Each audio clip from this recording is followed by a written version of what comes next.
What's up, Ritas? Reverend Dave here. Today, I want to talk about working with deities, however you like to pronounce it. I want to share with you my experience, my personal experience, and how I've got to the point to where I'm at with this. We're going to talk about working with deities, demons, angels, the different archetypes, stuff like that. Uh, what is a matron, a patron, what are pantheons, and things like that for those that are wanting to or feel compelled to maybe start working with a deity. Hopefully, this will give you a little insight on how to approach it. Uh, so, for me, I want to share my personal experience with this. Although I've been practicing magic for a few years now, I never really have the desire to work with any specific archetype or anything or anybody or anything like that until recently. And for the past year, I've really felt called to work with the goddess Hecate. I feel that she's been calling out to me for a while now, and I just, because I'm very stubborn, I just don't listen. But I've just felt a strong pull towards her. So I created a little altar for her, a little offering table, and introduced myself and started a conversation with her and stuff like that. And you know, and I kid you not, in a very loud voice, to me anyways, I swear the first thing she said to me was, she goes, "You have a huge ego." I was like, shit. I just got called out by a goddess. I'm like, oh my God. And it's funny. And in my defense, I said, but I'm a Leo. It's in my nature. You know, it's my defense. But it did cause me to look at myself a little more, a little deeper. Because one thing I've learned about Hecate and building this relationship with her, she's very stern. And she'll point out stuff in your life that you don't need it. Which is very funny saying that, because literally the other night, the night of Hecate, which is the 16th, I guess it was, and I did my little ritual and prayer with her and stuff like that.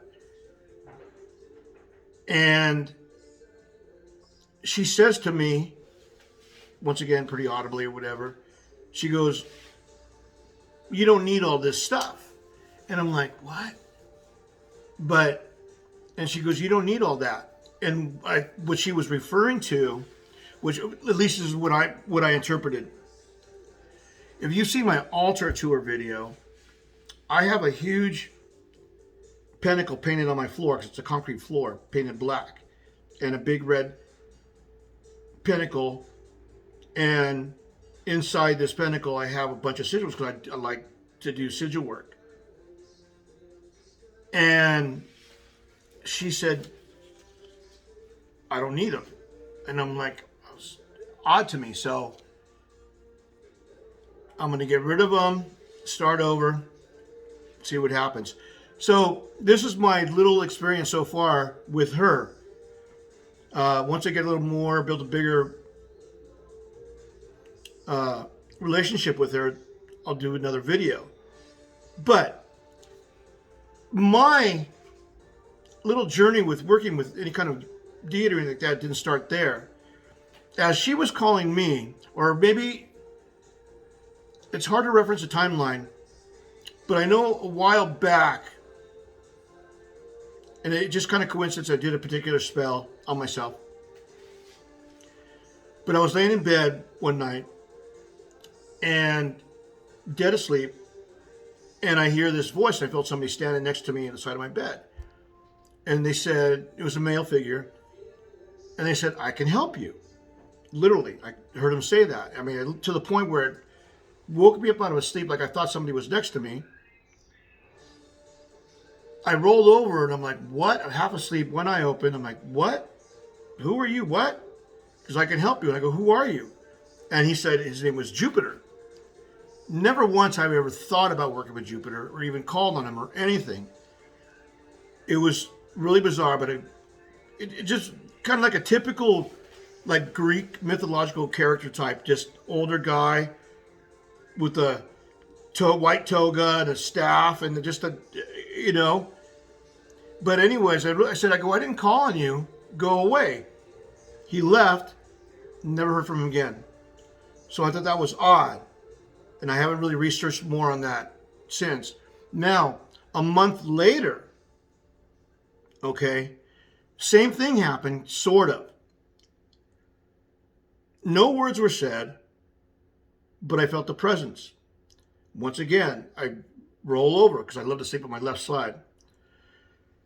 I roll over and there's this beautiful woman standing there in like a bluish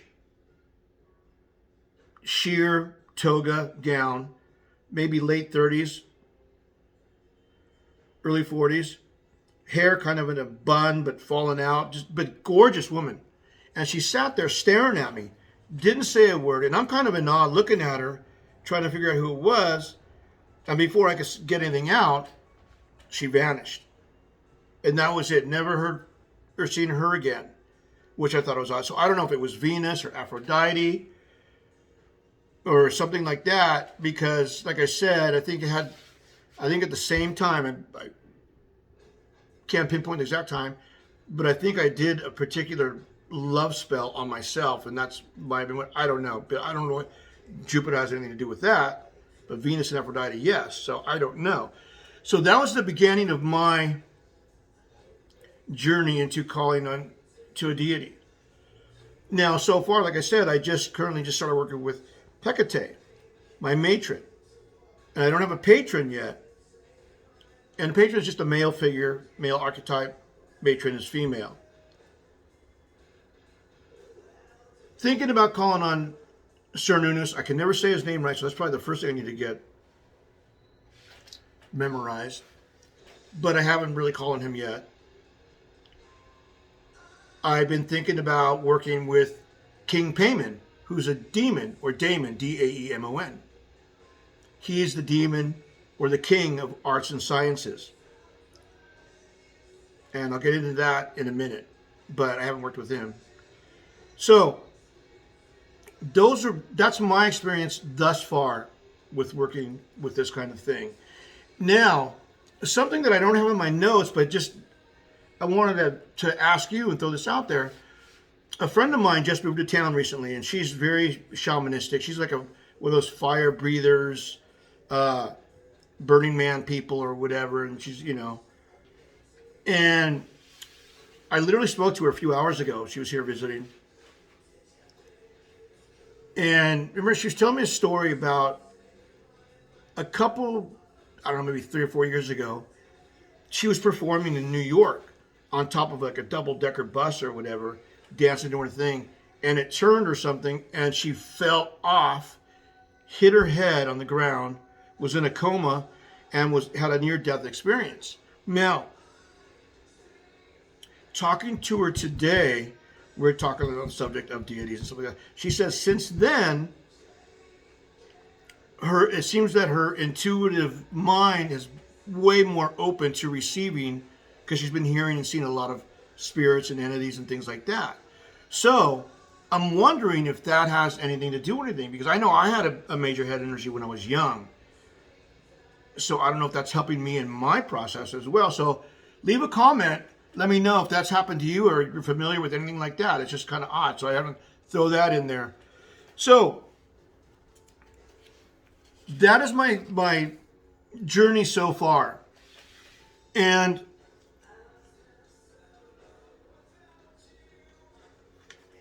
I want to talk about, I kind of got off subject there. See, I knew it was going to happen. I knew, like, where's my notes? So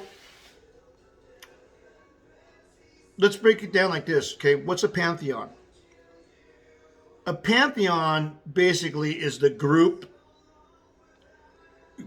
culturally, geographically, or whatever, where particular deities come from. There's the Greek, Egyptian, Celtic, Norse, Roman. You got quite a few, and they all have their gods and goddesses in this pantheon. And then, like I said, matron is a woman, basically more of an elderly woman, and patron is a male figure, like a governor, like a boss. And so when I pursued this journey of working with the deity, one of the main things, and I've heard this a lot, and to me it seems proper. If you're thinking about approaching a deity or whatever, do your research on who you want to call upon. Then after,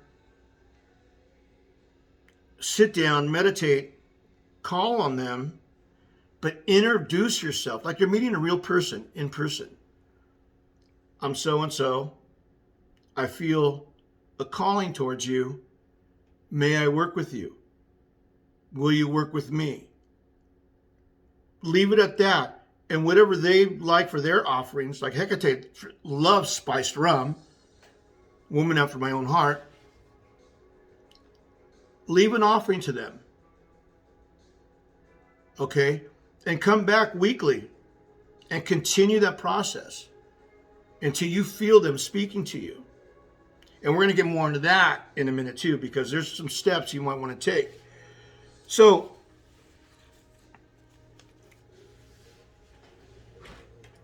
now everybody's different. Like, for instance, Hecate can come in the form of a black dog, or different things.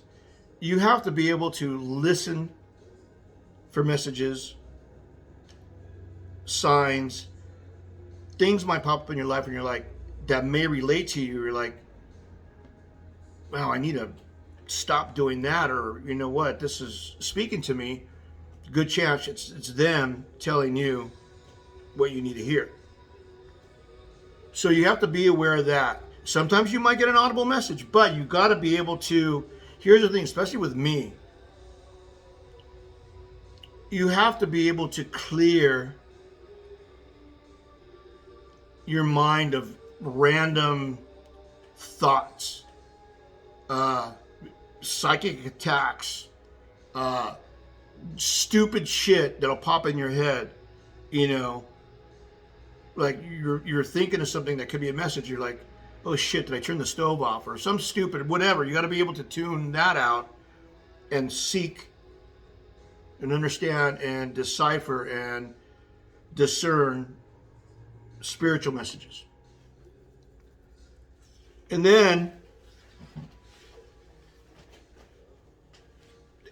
don't be scared because some people, through, say, like Black Mirror scrying, where you might see an image in the background pop up, or something may appear to you in person, like they did to me beside my bed. I don't know.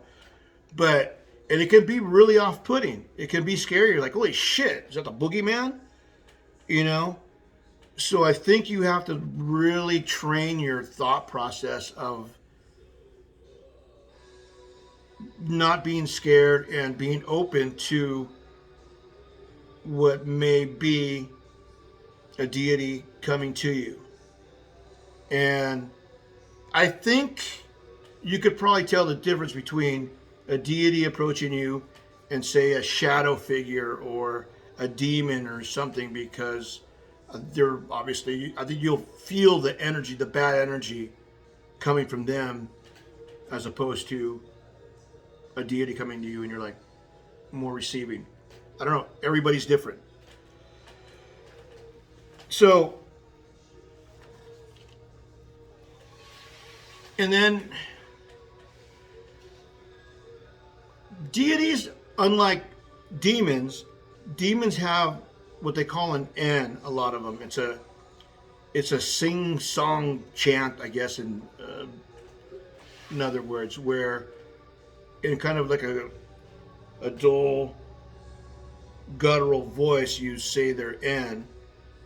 And I'll get to that in a minute. But as for deities, they might have their own prayer. You have to do your research on that. Look through history. I have a really good book that I'm reading right now, and I'll post that at the end of this. It's got some great prayers to Hecate in it, and a couple rituals and things like that. So I highly recommend this book.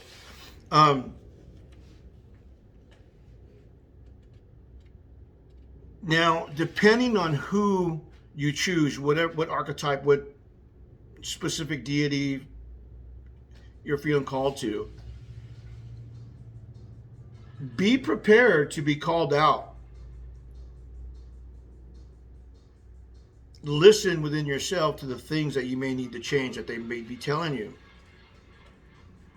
And that's what she's doing with me. And it's funny because when she said that I had a huge ego, believe it or not, I understood immediately what she was saying. And it's helped me launch what I call my 90-day sabbatical. The timing is great too. I mean, it's just odd, but it's funny. But I decided that I started this a couple weeks ago, but I cut out alcohol, no sugar, no bread for 90 days. Just trying to cleanse myself of stuff. And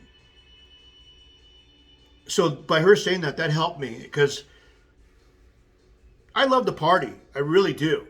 And I only do it on the weekends, but I've been getting a little crazy and a little out of hand.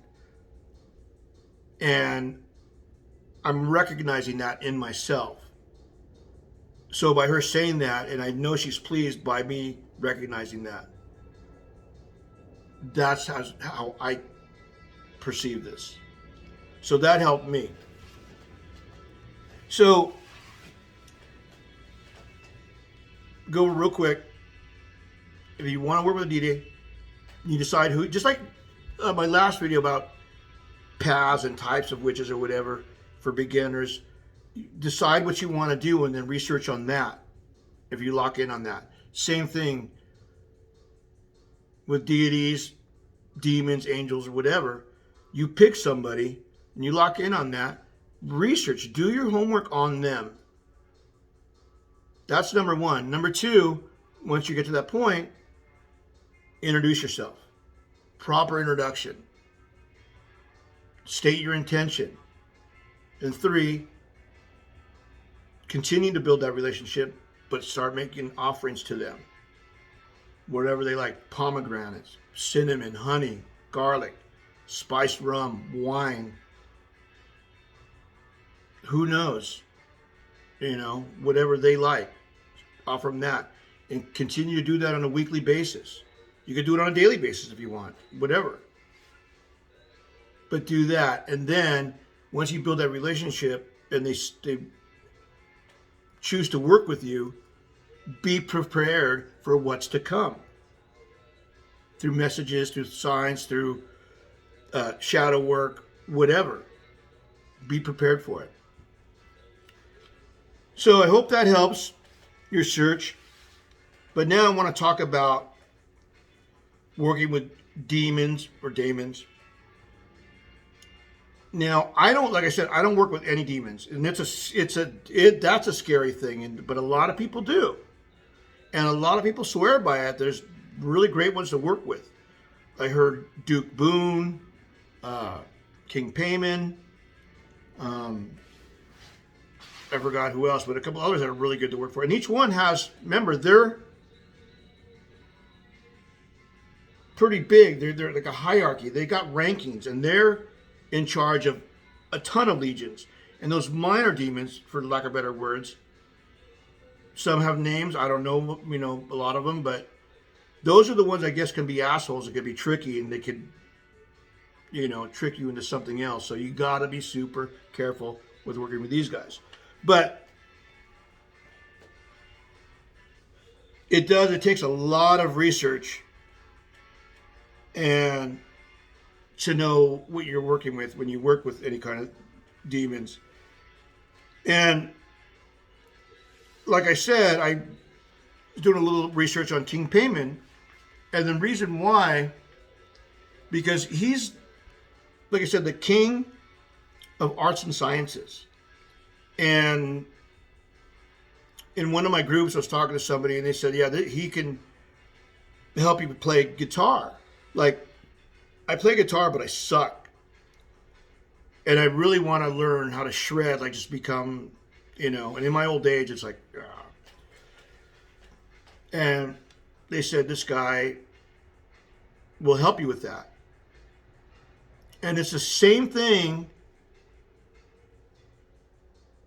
basically, while you're working or approaching demons. Same philosophy, where an introduction, a relationship, offerings, whatever it is. But make sure that it's somebody that you want to work with. But King Payman is the king of arts and sciences, power of influence, and he's the king ruling over 200 legions of demons. That's a lot. Like I said, they all have, it's like a hierarchy. Now, going back to an N, I was talking about with specific chant, he has his own sigil, his own N, and things like that, and most of them do. Now, and like I said, an N is basically like a kind of like a guttural chant. There's actually a really good YouTube channel, and I totally forgot the name of it. It's called like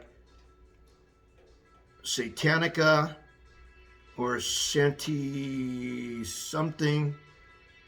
I forgot, but something like that. And they have all these videos of all these demons, of all their ends, and it's pretty gnarly when you listen to it. Like if you listen to them in the dark, some shit's going to happen because it's crazy. But his is, I gotta say this right. It's Linen Tassa Jaden Payman is his end. And you say that repeatedly but slow. Go and you kind of sing it. It's a chant. But that's what an N is.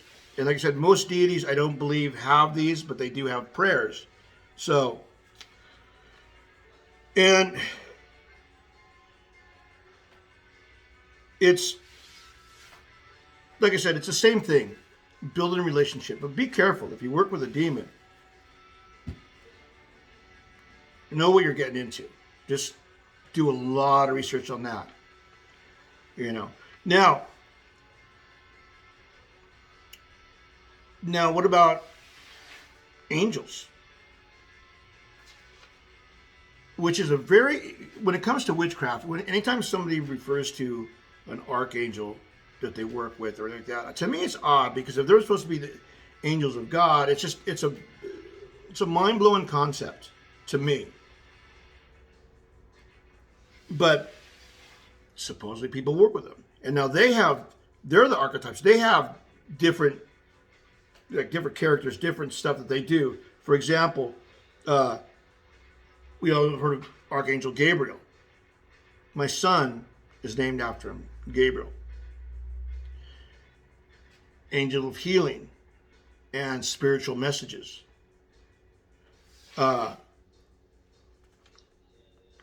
Michael. Okay. Protection, healing. And it's funny because these names are hard. I wrote them really bad. Shamuel, Angel of Divine Love. Angel Jophiel, self-love and beauty of life. Uriel, angel of enlightenment. Haniel, angel of psychic and spiritual awakening. Raziel, love and intuition and the secrets of God. Metatron, the Prince of Presence. And now, believe it or not, Lucifer is an angel. And I think part 2 of this particular video, I think I'm going to do one on Satan versus Lucifer. Who are they? That type of thing. But Lucifer, and I'm going to talk about him real quick. He was God's, now, once again, this is according to the Bible. I know a lot of people don't believe in it, whatever. But for me, there's still a lot of nuggets in there that I hold on to.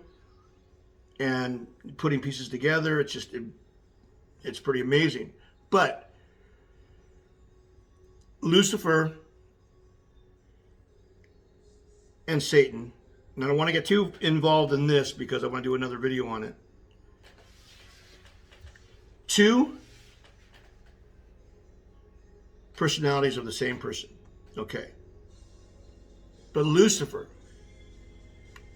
okay, the bright and morning star, the angel of light, the angel of music, God's most beautiful creation ever. Okay. Obviously, Luciferianism is a branch of that, where it's all about fulfilling the pleasures of self, of life.